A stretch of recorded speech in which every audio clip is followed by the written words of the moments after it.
रामाय गुरवे नमः।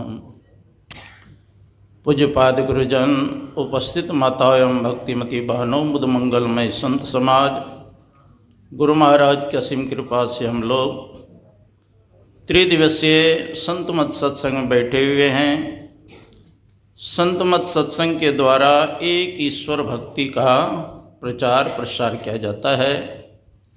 अभी हम लोगों ने भक्ति के संबंध में पाठ और प्रवचन में सुन रहे थे। संत कबीर साहब कहते हैं, भक्ति करत कन्या भली, साकट भला न पूत, छेरी के गलगल थना, जामे दूध न मूत। भक्ति करत कन्या भली, आपके घर में पुत्री है, वह सत्संग करती है, ध्यान करती है, ईश्वर की उपासना करती है, तो कहते वह अच्छी है। लेकिन साकट भला न पूत, साकट किसको कहते हैं? जो मांस मछली दारू शराब अंडा खाते हैं, मई से खाए और मदरा पीना, गर्यु वज्र घात समाना। कहते ऐसे पुत्र अच्छे नहीं हैं। जननी जनय तो भक्त जन, अगर माँ पुत्र को जन्म दे तो कैसे? का भक्त को। कैसा भक्त होना चाहिए? शिव दधीचि हरिश्चंद्र नरेशा, सहे धर्महित कोटि कलेशा। राजा शिव के समान, जिन्होंने धर्म की रक्षा करने के लिए अपने शरीर का मांस दान कर दिया। धर्म के रक्षा करने के लिए दधीचि ऋषि ने अपने हड्डी का दान कर दिया। धर्म की रक्षा करने के लिए, सत्य की रक्षा करने के लिए हरिश्चंद्र ने अपने राजपाट को दान कर दिए। कहा ऐसे भक्त पुत्र को जन्म दे। जननी जनय तो भक्त जन, या दाता या सूर, और नहीं तो जननी बांझ भल काहे गमावे नूर। नहीं तो माता को बांझ रहना अच्छा है, लेकिन कुपुत्र को जन्म देना अच्छा नहीं। तो यह मानव शरीर मिला है ईश्वर भक्ति करने के लिए। तो भक्ति का शुरुआत कहाँ से होता है? प्रथम भगति संतन कर संगा। संतों का संग करेंगे, भक्ति प्रारंभ हो जाएगा। नारद जी ने सनकादिक ऋषि को जब भेंट हुआ था तो कहा था, भाग्योदयेन बहुजन्म समर्जितेन सत्संगमं च पुरुषो लभते यदावे, अज्ञान हेतु कृत मोमधंधकार नासम विधाय तदोदयते विवेकः। बहुत जन्मों का जब पुण्य पुंज एकत्रित होता है तब मानव को सत्संग प्राप्त होता है। जब सत्संग प्राप्त होता है, मोह रूपी अज्ञान उसका समाप्त हो जाता है, और तब विवेक का उदय होता है। विवेक का मतलब क्या कर्तव्य है, क्या अकर्तव्य है, क्या विधि है, क्या निषेध, इसकी जानकारी होती। बिनु सत्संग विवेक न होई, राम कृपा बिनु सुलभ न सु। बिना सत्संग का विवेक नहीं होता है, और राम कृपा के बिना ये आसानी से नहीं मिलता है।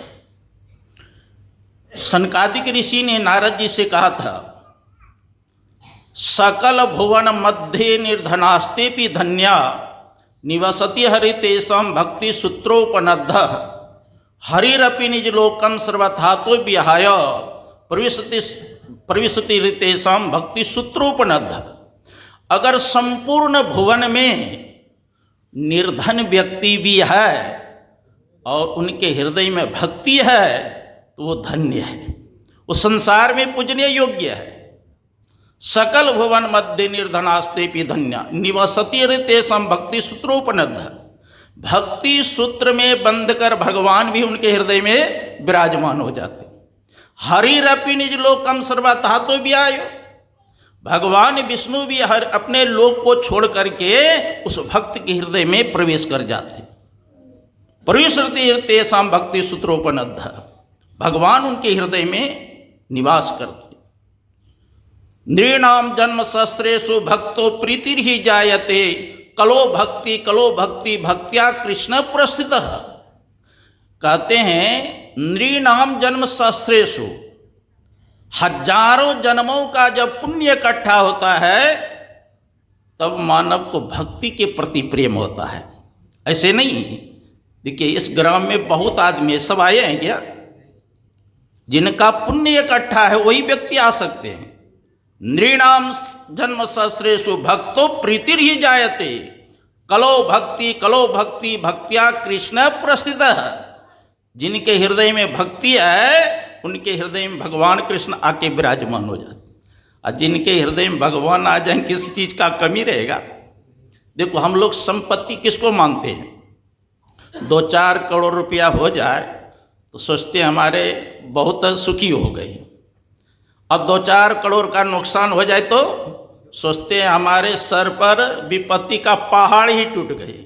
लेकिन ऋषियों ने कहा ये असली विपत्ति असली संपत्ति नहीं है। विपदो नैव विपदः संपदो नैव संपदः विपद विस्मरणम विष्णु संपन्न नारायण स्मृति। वह विपत्ति नहीं है जिसको हम लोगों ने मान रखा है, वह संपत्ति नहीं है जिसको हम लोगों ने मान रखा है। असली संपत्ति क्या है? भगवान का स्मरण करना, उनका ध्यान करना, उनका चिंतन करना, यही असली संपत्ति है। विपत्ति क्या है? भगवान को विस्मृत हो जाना, उसका ध्यान नहीं करना, उनका चिंतन नहीं करना, उनका मनन नहीं करना, यही असली विपत्ति है। तो मानव शरीर मिला है ईश्वर भक्ति करने के लिए। शरीर का कोई ठिकाना नहीं, शरीर का कोई ठिकाना है कब नष्ट हो जाएगा। प्रहलाद ने सारे दैत्य बालकों को बैठा के कहा था, कौमारम आचरेत प्राज्ञो धर्मान भागवतान यह दुर्लभम मानुषम जन्म तदप्यन धूर्तमदम।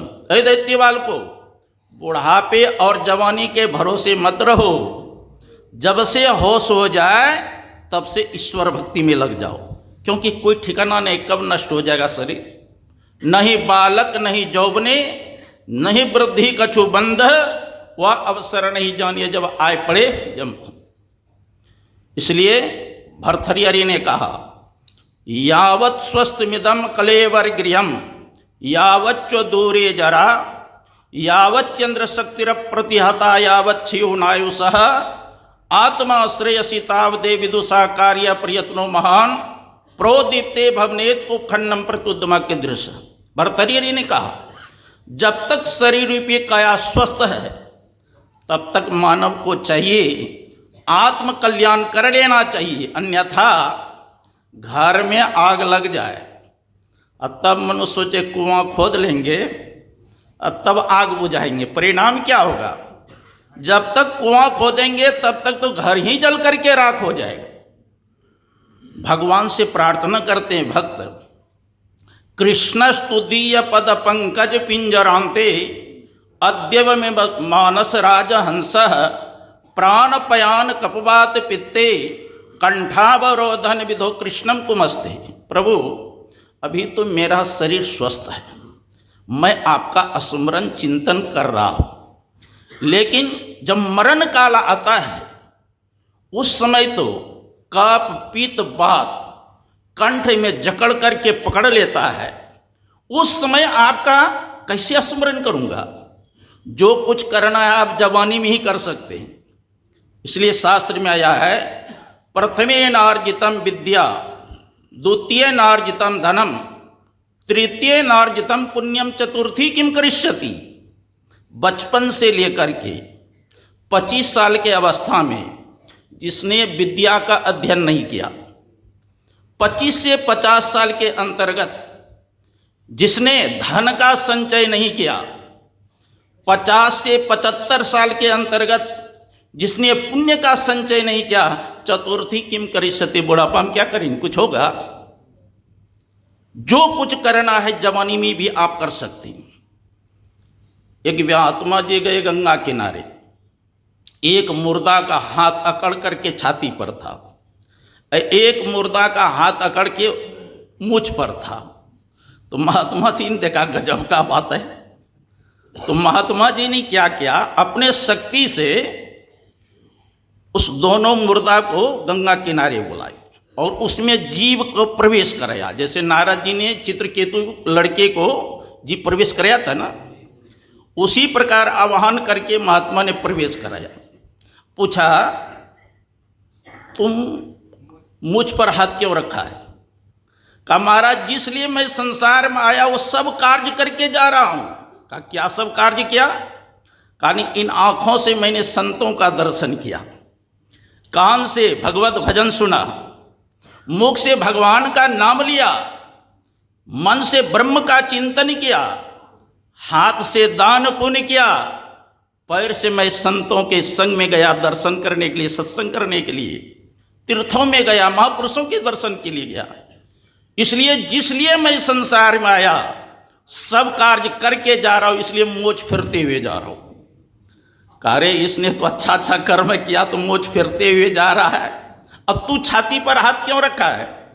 कहा महाराज क्या कहें, जिसलिए मैं संसार में आया हुआ कोई कार्य नहीं किया, न तो इन आँखों से संतों का दर्शन किया, न तो कान से कभी भगवत भजन सुना, न तो मुख से कभी भगवान का उच्चारण किया, न तो कभी हाथ से दान पुण्य किया, और न तो पैर से मैं सत्संग करने गया। इसलिए जमराज पिटाई करते हुए ले जा रहा है, इसलिए हाथ छाती पर है।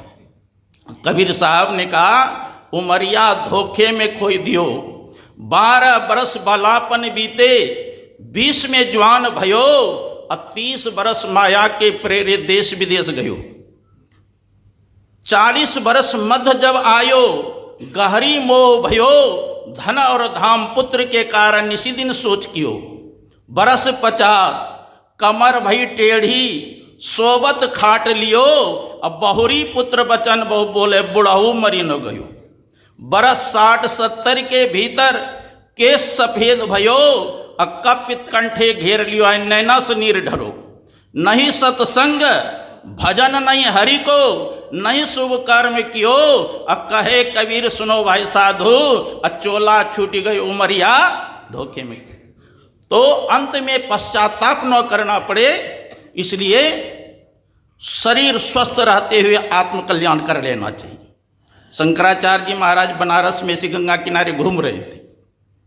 एक महात्मा जी लौह कौमुदी में एक सूत्र है डुकरी करने, वही रट रहा था, डुकरी करने सूत्र। शंकराचार्य जी महाराज कहते हैं हम मरण काल आ गया नजदीक, ये डुकरी करने सूत्र अंत में काम देगा। इसलिए शंकराचार्य जी महाराज कहते हैं भज गोविंदम भज गोविंदम, गोविंदम भज मूढ़ मते, संप्राप्ते निहिते काले, नहीं नहीं रक्षति डुकरी करने। भज गोविंदम भज गोविंदम, गोविंदम भज मूढ़ मति। क्या करें? शंकराचार्य जी महाराज कहते हैं अरे मूढ़ मन, गोविंद परमात्मा का भजन करो, यही साथ जाने वाला है, डुकरी करने सूत्र काम नहीं देगा। इसलिए शरीर में जब तक शक्ति रहे परमात्मा का नाम का जप करें। अति पावन गुरु मंत्र मन ही मन जाप जपो, अत्यंत पवित्र गुरु मंत्र का जप करें, उठते बैठते खाते पीते, तो हम लोगों का परम कल्याण होगा। तो इस समय अनुसार आपकी सेवा थोड़ा सा की। बोलिए श्री सद्गुरु महाराज।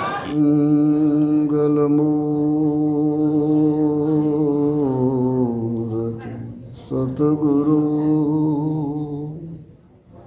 मिलवा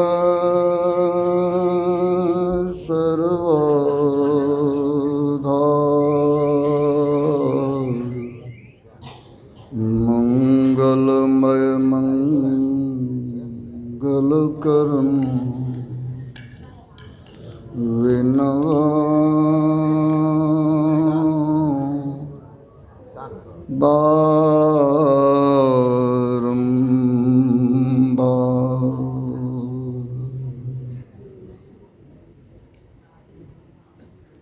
परमात्म तत्व में प्रनिष्ठित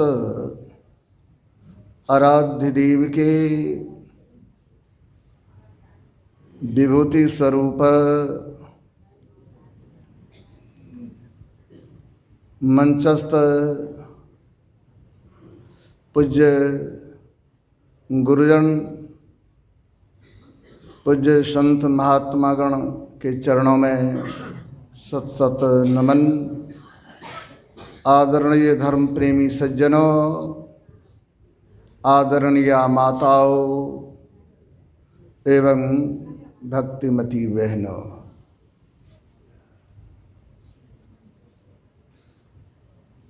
नेपाल राष्ट्र की संस्कृति वैदिक सनातन धर्म से ओतप्रोत है। यहाँ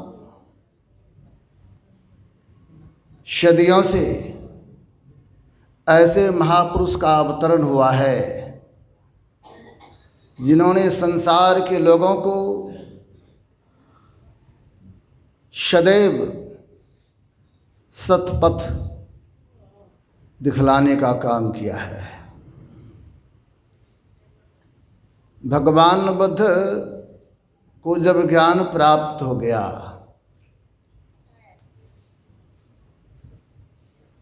बुद्ध बन गए,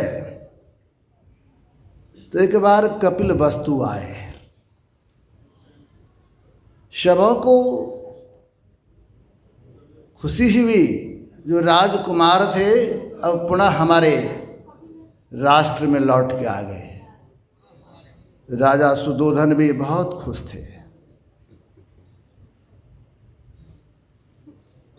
भगवान बुद्ध आए, गांव से बाहर एक वृक्ष के नीचे बैठे हुए हैं।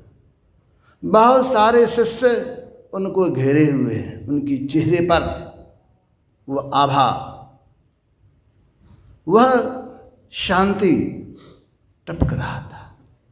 लोग देखकर उनको बहुत खुश हो रहे थे।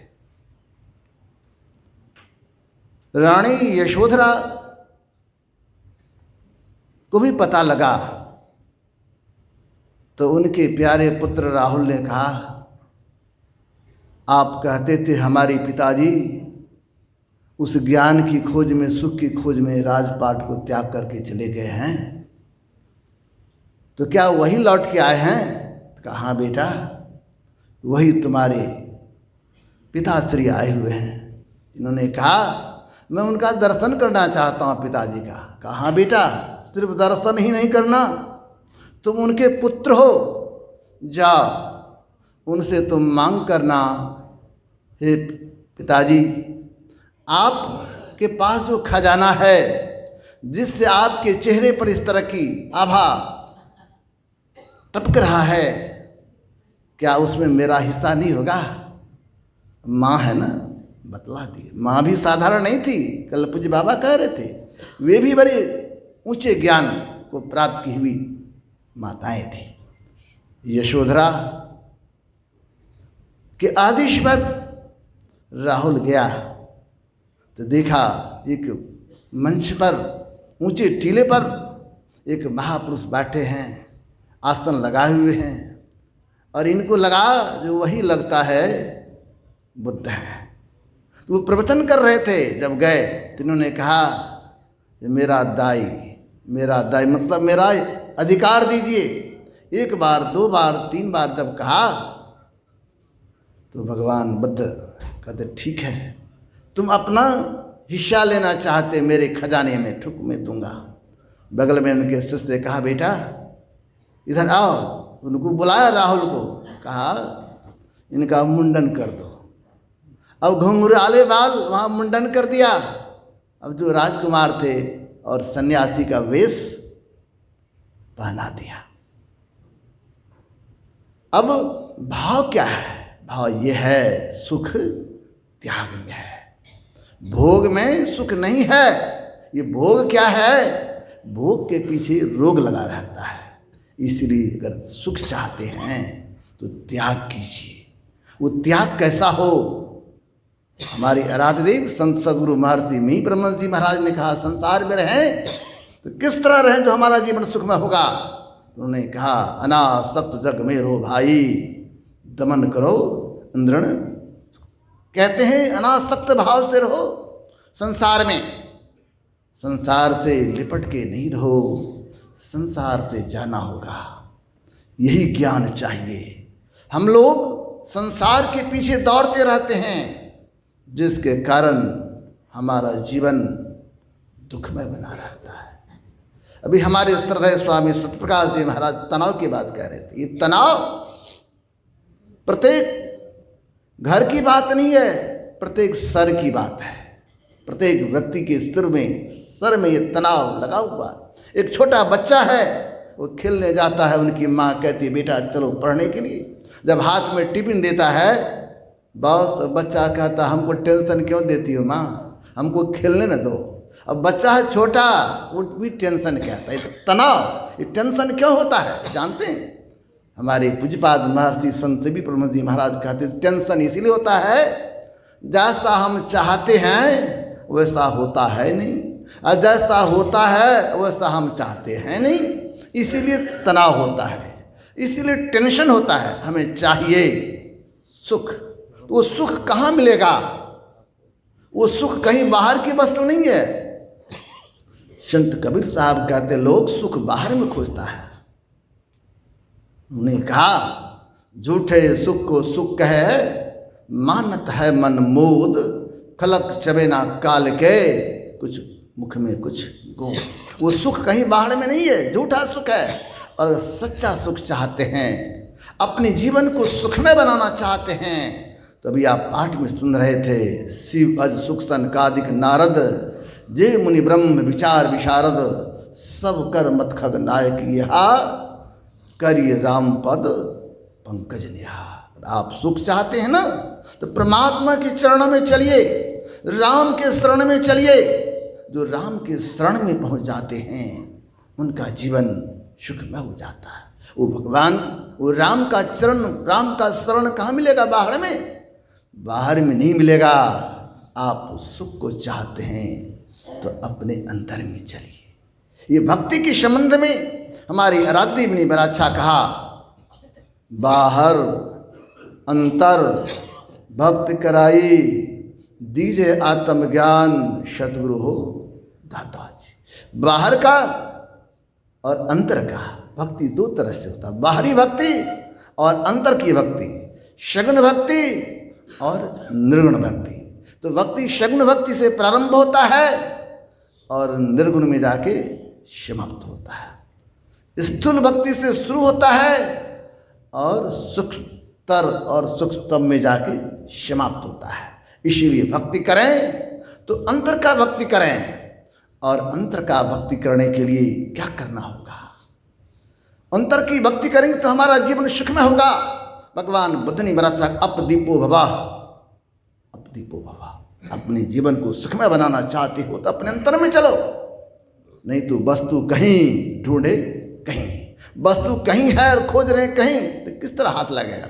अगर संत सदगुरु मिल जाएंगे ना तो रास्ता बता देंगे वो वस्तु कहाँ पर है, कहाँ पर जाना होगा।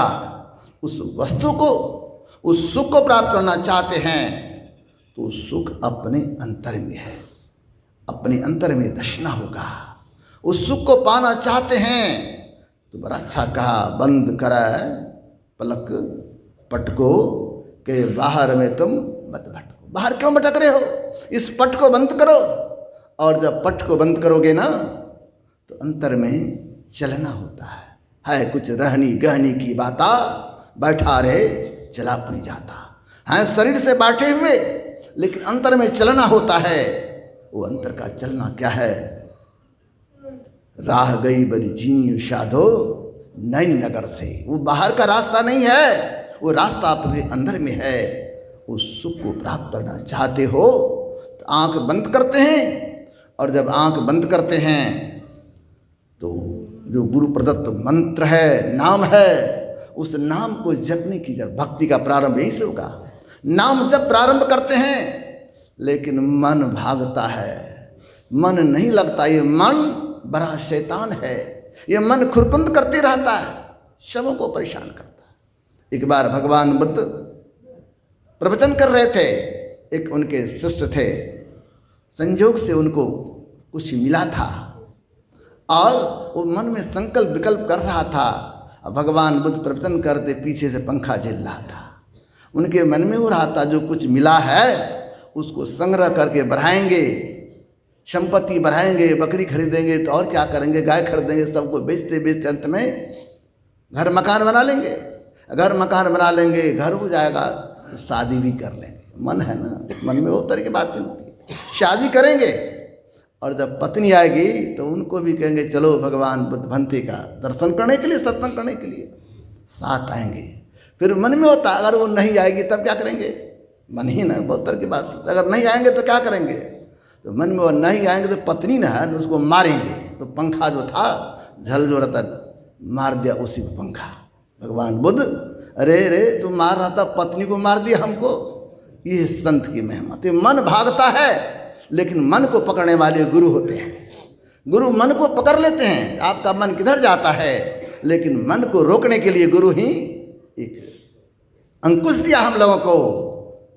गुरु मंत्र जप, गुरु ध्यान कर, गुरु सेव कर, अति प्रीत कर, गुरु की आज्ञा मान प्यारे, कर सदा गुरु की कही। जो गुरु प्रदत्त मंत्र है उस मंत्र के माध्यम से मन को वश में करेंगे, मन को रोकेंगे और मन रुकेगा। जिनका मन रुकता है बाहर का दौड़ना बंद होता, अंतर की तरफ दसना शुरू होता है। और ठीक ठीक जब जप होता है तो हमारे गुरुदेव कहते हैं सतगुरु सतगुरु नितहि पुकारत, सीजत पाप समूर है, सतगुरु रूप यह में धारत, काम क्रोध मद लोभ दह। अपने अंदर ठीक ठीक जब जप होता है तो मंत्र की सिद्धि इसी में है, आपके इष्ट आपके सामने आ जाए। जिसको संत मत में कहते हैं मान भक्ति करते हैं तो मानस जप, मानस ध्यान, इतना ही से नहीं होगा और सूक्ष्म भक्ति करने की जरूरत है। इसके लिए दृष्टि योग की साधन है। श्रावण सुखमन दृष्टि आनत, दाम छिन छिन दम कई, हील डोल तरी सुरत थिर कड़ी, प्रणवतार उगाइए। कहते दृष्टि योग की साधना, बिंदु ध्यान, जिसको भगवान बुद्ध कहते विपासना, इसको कीजिए। देखने की कला से देखिए। जब देखने की कला से देखेंगे तो किस तरह देखें, तो हमारे गुरुदेव कहते हैं ध्यानाभ्यास करो सद सद ही, चातक दृष्टि बनाई हो, लखत लखत छवि बिंदु प्रभु के, ज्योति मंडल दसधाई हो। देखने की कला से जब देखेंगे तो देखते देखते दृष्टि स्थिर होगी, और जैसे दृष्टि स्थिर होगी बिंदु मिलेगा। और गुरुदेव कहते बिंदु राह से निकल बहादुर, तब मंडल टपना होगा। भगवान बुद्ध ने कहा अपदीपो भवा, अंधकार से प्रकाश में जाना होगा।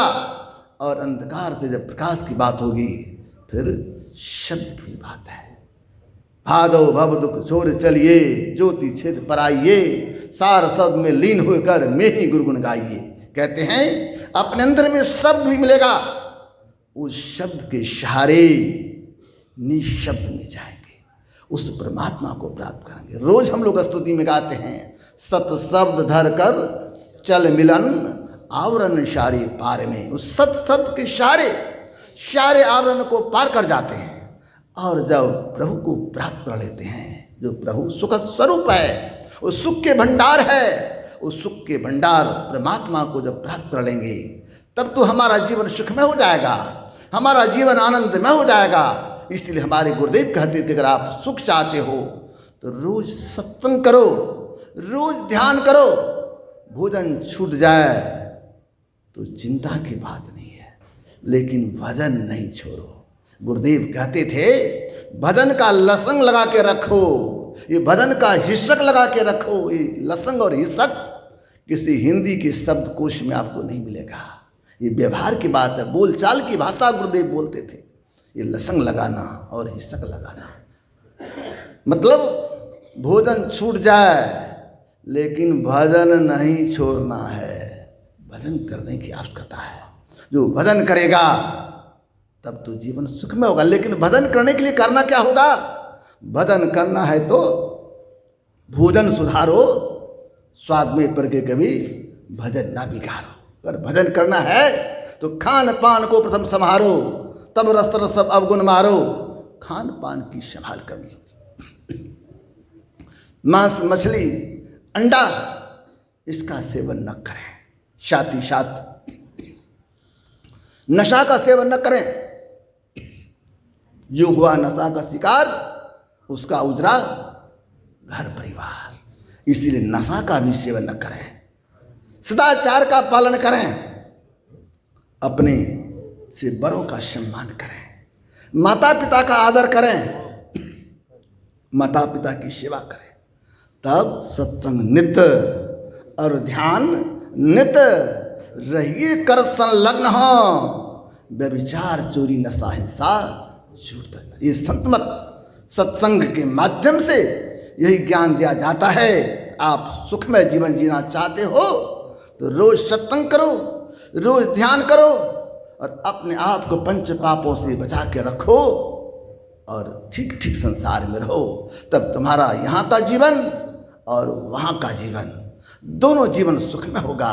इसलिए इसको जो थोड़ा थोड़ा करते हैं ना, ये भक्ति का संस्कार मिटता नहीं है। हमारे गुरुदेव कहते थे जो थोड़ा थोड़ा भी भक्ति करेंगे ना, उनको मनुष्य शरीर ही मिलेगा, क्योंकि यह संस्कार दूसरे शरीर में नहीं जाने देगा।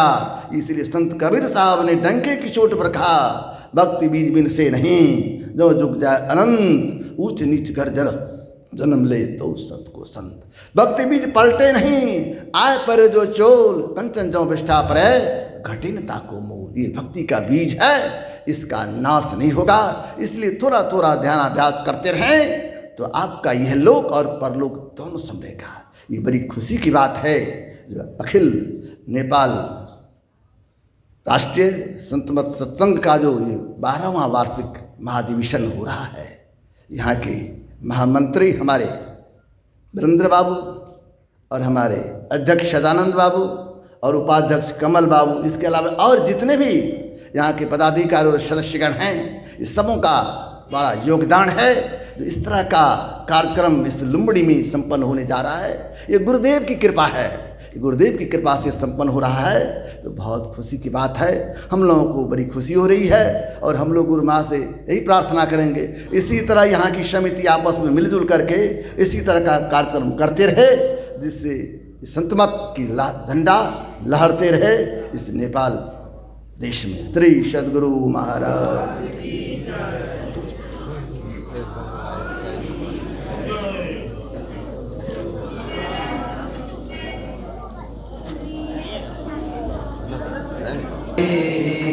जय। स्वागत करें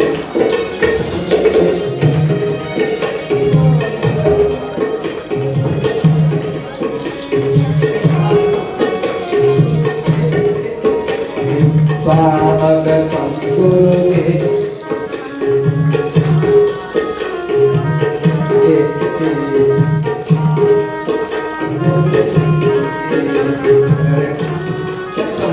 गुरुदेव स्वागतम स्वागतम स्वागतम स्वागतम स्वागतम गुरुदेव स्वागतम गुरुदेव स्वागतम गुरुदेव स्वागतम गुरुदेव। ले जाओ, हो गया।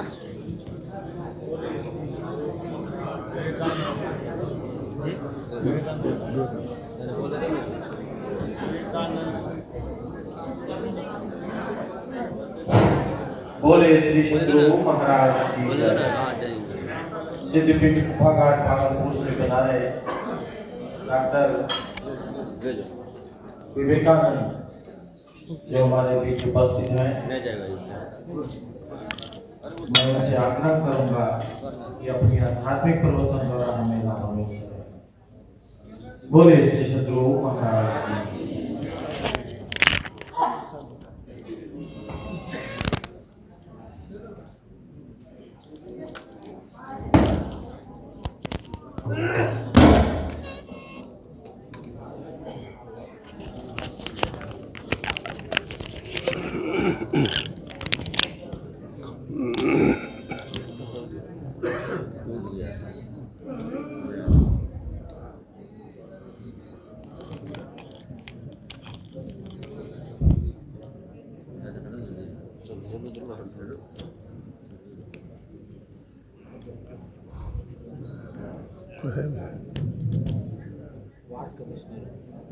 वार्ड का कमिश्नर वीरेंद्र श्रीवास्तव।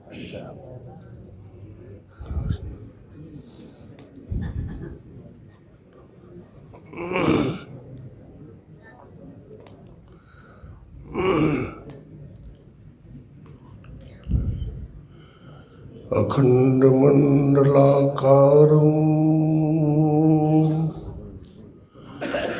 व्याप्तमेन चराचरम् तत्पदं दर्शितं येन तस्मै श्री गुरुवे नमः। ध्यानमूलं गुरुर्मूर्ति पूजामूलं गुरुपदम् मंत्रमूलं गुरुर्वाक्यं मोक्षमूलं गुरुकृपा। अपने मनवाने को एकाग्र करने के लिए एक बार पूरी श्रद्धा और विश्वास के साथ गुरुदेव का जय घोष करें। बोलिए प्रेम से श्री सद्गुरु महाराज की।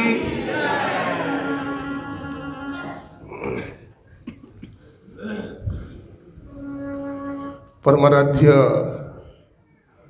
ब्रह्मलीन गुरुदेव की सेवा में सदा तल्लीन रहने वाले पूज्यपाद गुरु सेवी भागीरथ दास जी महाराज तथा पूज्य स्वामी प्रमोद जी महाराज के चरण कमलों में कोटि कोटि नमन करते हैं, प्रणाम करते हैं।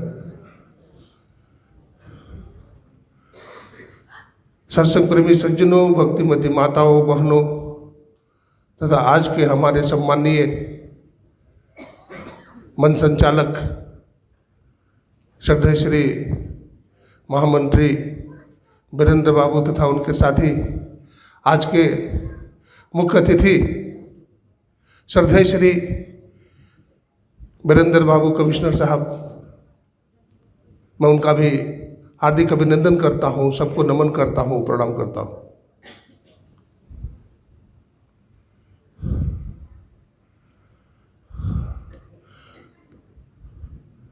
बोलते हैं राम राज दही चूड़ा, बोलते हैं ना। अभी 22 फरवरी को अयोध्या जी में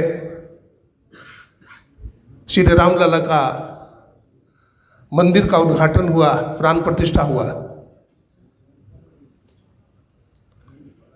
बोलते हैं अयोध्या में राम राज्य। मैं तो कहता हूँ जहाँ पर ऐसे हमारे कमिश्नर साहब,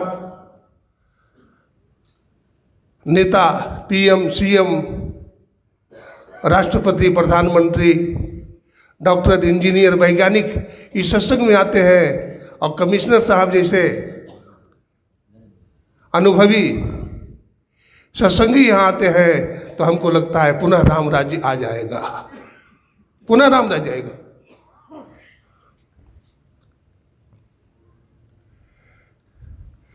आज का बड़ा सुंदर पाठ हुआ है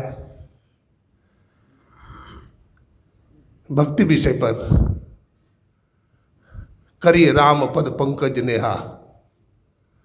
श्री राम के चरण कमल में प्रेम करना चाहिए। मानव जीवन का लक्ष्य ईश्वर की भक्ति है। परमात्मा ने मानव के जीवन ईश्वर की भक्ति करने के लिए दिया था और ये मानव जीवन पाकर अपने लक्ष्य का हमें पता होना चाहिए। स्वामी विवेकानंद जी महाराज ने कहा था, arise, awake and stop not till the goal is reached. If you are able to understand the significance and importance of the opportunity, you are knocking at our door. यदि हमें अपने लक्ष्य का पता चल जाए कि मानव जीवन परमात्मा ने किस लिए दिया था और हमारे जीवन में संत सद्गुरु मिल जाए, वो हमें शिक्षा दीक्षा दे दे, तो निश्चित है हम अपने लक्ष्य को प्राप्त कर लेंगे और इसी जीवन में परमात्मा को प्राप्त कर लेंगे।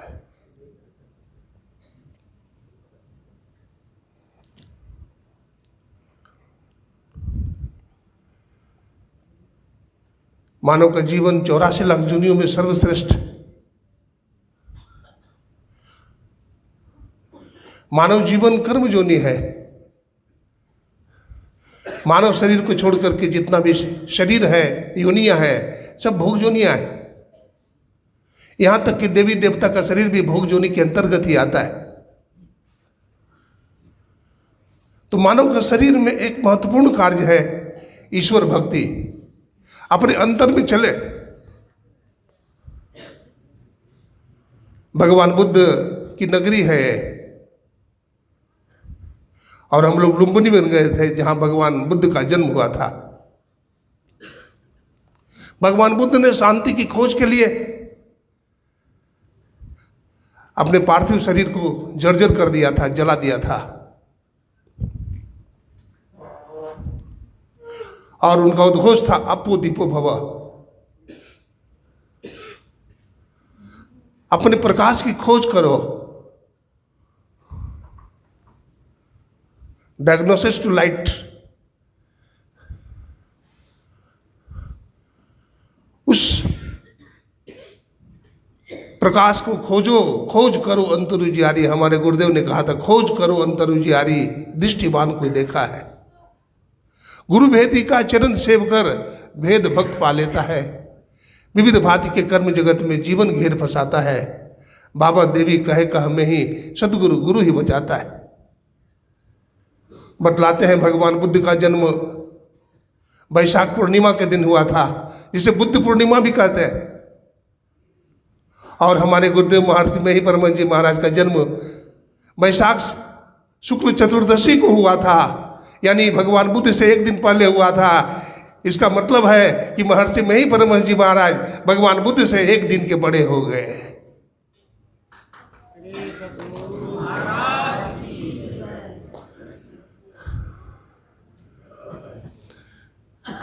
भगवान बुद्ध जब वैरागी की अवस्था में भजन कर रहे थे, परमात्मा से मिलने के लिए, शांति प्राप्त करने की विरह है, तमन्ना।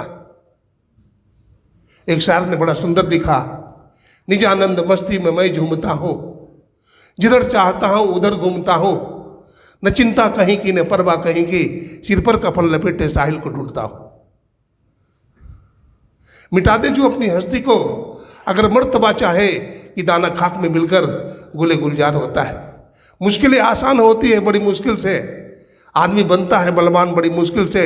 छोड़ना सरल है घर का, जर का, जन का, लेकिन छूट सकता है मान बड़ी मुश्किल से। भगवान बुद्ध ने अपने आप को मिटा दिया था।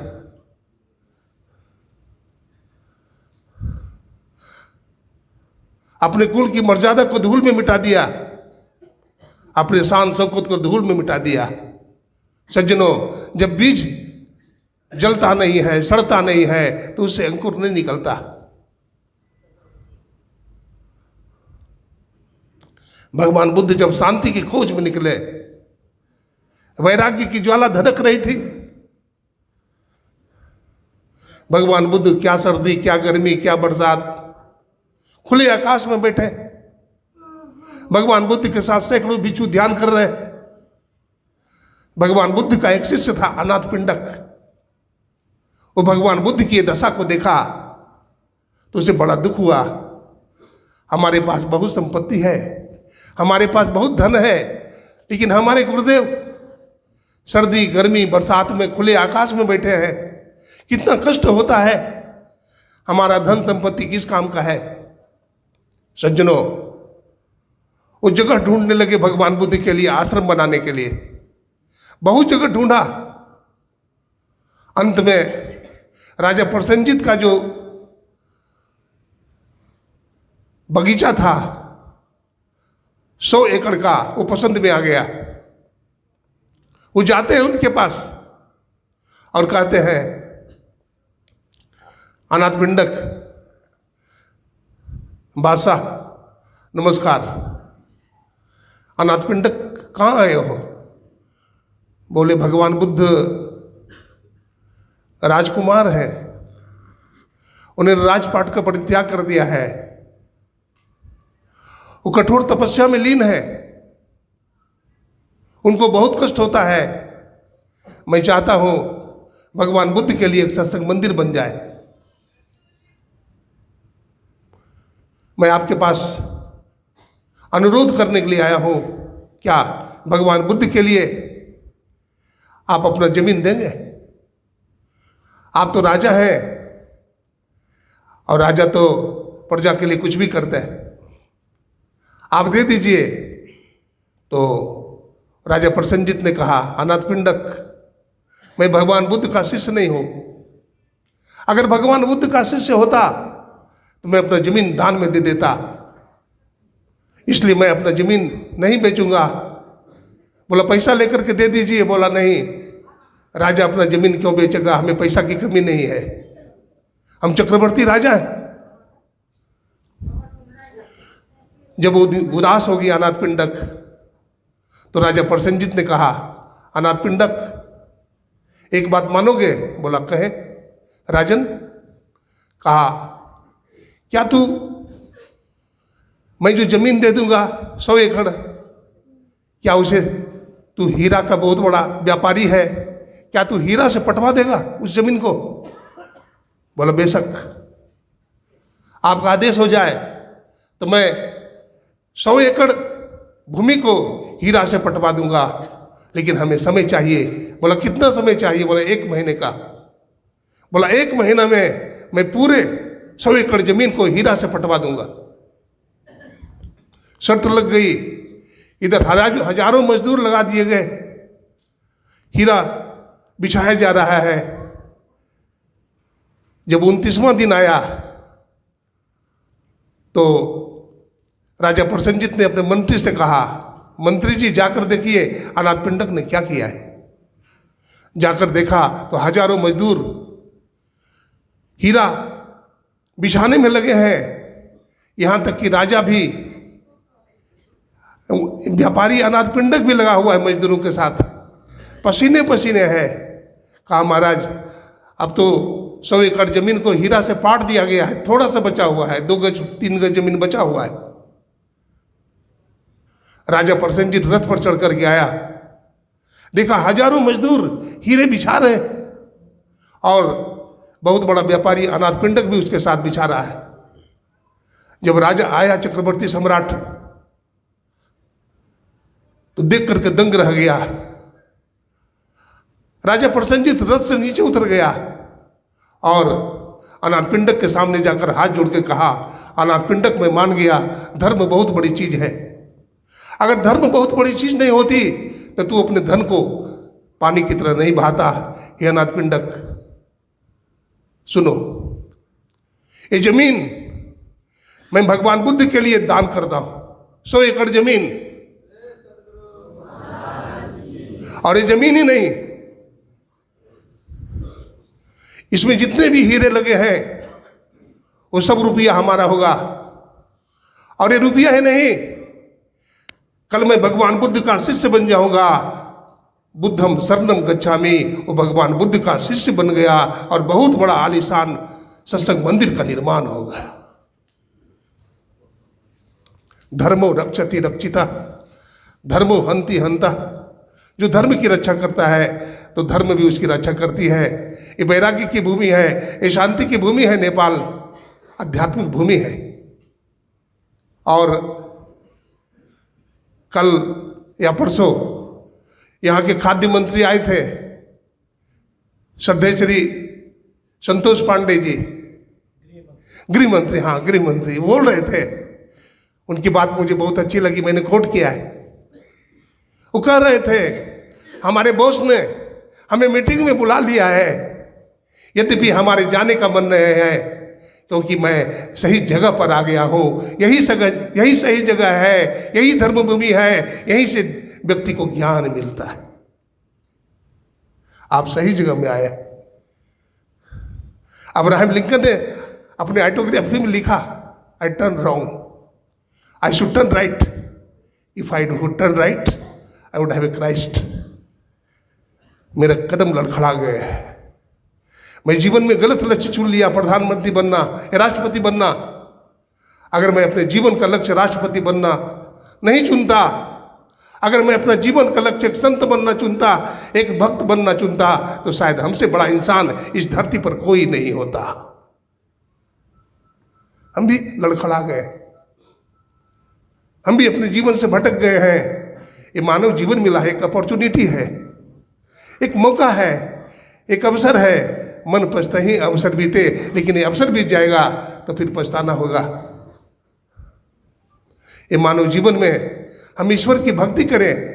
हमारे देश में बहुत सारे भक्त भी हैं। भक्तिमती मीराबाई का एक थोड़ा प्रसंग सुनाता चाहता हूं। भक्तिमती मीराबाई भगवान बुद्ध के शरण में थी, भक्ति करती थी और कहती थी, मेरे तो गिरधर गोपाल दूसरों न कोई, जाके शिष मोर मुकुट मेरो पति सोई। और जब भी मीराबाई आह्वान करती थी, भगवान श्री कृष्ण प्रकट हो जाते थे। एक दिन मीराबाई वैराग्यवश भगवान श्री कृष्ण का स्मरण किया, भगवान श्री कृष्ण प्रकट हो गए। तो भगवान श्री कृष्ण कहते, मीरा मैं आ गया, मांग लो, क्या मांगती हो? तो मीराबाई बोलती है, प्रभु आज नहीं मांगूंगी, कल मांगूंगी। तो मीरा की जो सहेलियां थी बोला, अरे मीरा पगली हो गई हो क्या? अरे भगवान आज दर्शन दे रहे हैं, आज मौका है, आज मांग ले। क्या भगवान तुम्हारे गुलाम है कि कल भी भगवान को बुलाओगी और भगवान आ जाएंगे?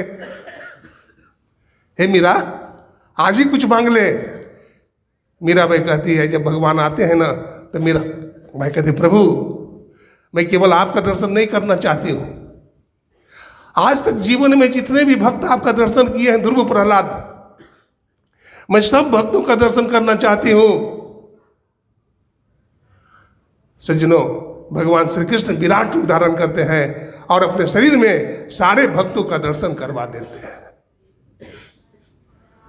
जब सारे भक्त का दर्शन हो जाता है, मीराबाई कहती है, जब भगवान कहते मीरा कुछ मांग, तो कहते प्रभु आज नहीं मांगेंगे, कल मांगेंगे। सहेलियों ने कहा, पगली हो गई तो क्या, दिमाग खराब है? आज मौका था, मांग लेती। मीराबाई कहती है, हमारे हृदय में भक्ति है, अगर भगवान हमारा गुलाम नहीं है तो हम भी भगवान के गुलाम नहीं हैं। हमारे हृदय में भक्ति है, मैं भगवान को पुकारूंगी कल भी और भगवान को आना पड़ेगा। सज्जनों, मीराबाई किल भगवान को आह्वान करती है और भगवान श्री कृष्ण प्रकट हो जाते हैं। हरदम गुरु रहे संग, कबहु दुख नाई टरे, बब दुख गुरु दे टार, सकल जय जयति करे। एक सत्संगीत है, खत्म कर रहा हूं 2 मिनट में। सहरसा जिला में वो लड़की की शादी हो रही थी। माँ बाप ने कहा, बेटी संत महात्मा आएंगे, सत्संग होगा, अपने हाथ से भोजन बनाना। वो लड़की अपने हाथ से भोजन बनाती है, सब्जी बना रही है, मसाले की जरूरत पड़ी, नमक की जरूरत पड़ी। किचन में जाती है लाने के लिए, वो ढिबरी थी, ढिबरी। पुराने समय में ढिबरी होता था जिसमें केरासन तेल भरा होता था। ढिबरी उठाती है हाथ में और ढिबरी का पेंदा गर्म हो गया था और ढिबरी गिर जाती है, साड़ी में लिपट जाती है, सारा केरासन तेल साड़ी पर पड़ जाता है, धाएं धाएं आग लग जाती है। गुरु महाराज का आदमकद का तस्वीर है। अब वो सोचती है मैं क्या करूं? वहीं पर उसके माँ है, पिता है, भाई है, सब कोई है। वो किन्हीं को नहीं पुकारती है लड़की, वो सीधे चली जाती है गुरुदेव के पास और कहती है, गुरुदेव हम बहुत बड़े संकट में फंस गए हैं, इस संकट से आप ही बचा सकते हैं। सज्जनों, गुरु महाराज के चरणों में प्रणाम करती है। क्या होता है, साड़ी तो धाएं धाएं करके जल कर राख हो गई, लेकिन उसका एक भी रोया नहीं जला, वो सुरक्षित बच गई।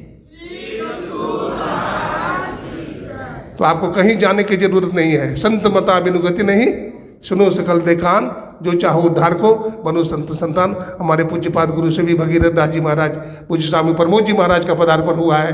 ये संत मत के गौरव है। और यहाँ जो सत्संग का सुंदर आयोजन यहाँ के पदाधिकारियों ने किया है, हमारे वीरेंद्र बाबू के सहयोग से, हमारे कमल बाबू और हमारे सदानंद बाबू, जो भी यहाँ के पदाधिकारीगण हैं, सदस्यगण हैं। आज तो विराटनगर से हमारे मनोज बाबू और ललित बाबू भी आए थे, तो वो सब भी बड़े काम कर रहे हैं। आप लोग जहाँ भी हैं, प्रखंड स्तर पर और जिला स्तर पर काम कर रहे हैं, राष्ट्र के स्तर पर काम कर रहे हैं। गुरु महाराज की बड़ी कृपा होगी। आप लोग का ने जो सत्संग करवाया है, साधु महात्मा बहुत प्रसन्न हैं और जो गुरु की सेवा करते हैं उनको सब कुछ मिल जाता है। तो आप लोगों को गुरु महाराज शक्ति दें और इसी तरह से आयोजन करवाते रहिए। इन्हीं शब्दों के साथ सबको नमन, सबको प्रणाम, अपनी वाणी को विराम। बोलिए प्रेम से श्री सद्गुरु महाराज की जय।